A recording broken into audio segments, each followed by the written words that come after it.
بسم الله الرحمن الرحيم. يا أيها المزمل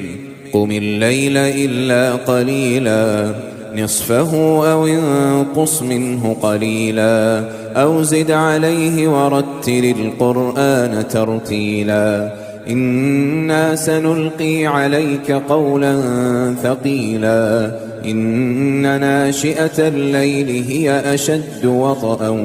وأقوم قيلا إن لك في النهار سبحا طويلا واذكر اسم ربك وتبتل إليه تبتيلا رب المشرق والمغرب لا إله إلا هو فاتخذه وكيلا واصبر على ما يقولون واهجرهم هجرا جميلا وذرني والمكذبين أولي النعمة ومهلهم قليلا إن لدينا أنكالا وجحيما وطعاما ذا غصة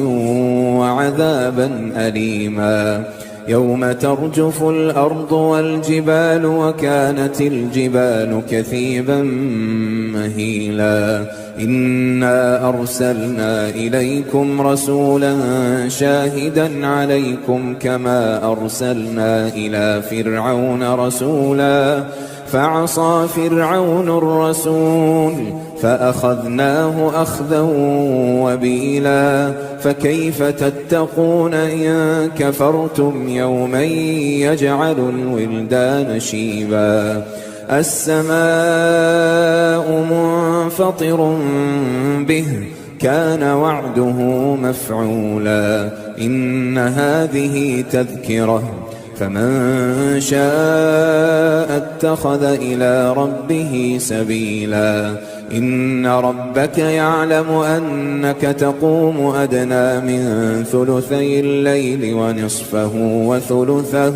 وطائفة من الذين معك والله يقدر الليل والنهار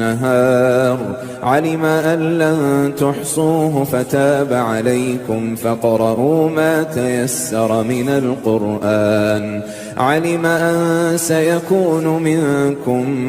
مرضى وآخرون يضربون في الأرض يبتغون من فضل الله وآخرون يقاتلون في سبيل الله فاقرؤوا ما تيسر منه وأقيموا الصلاة وآتوا الزكاة وأقرضوا الله قرضا حسنا وما تقدموا لأنفسكم من خير تجدوه عند الله هو خيرا وأعظم أجرا واستغفروا الله إن الله غفور رحيم.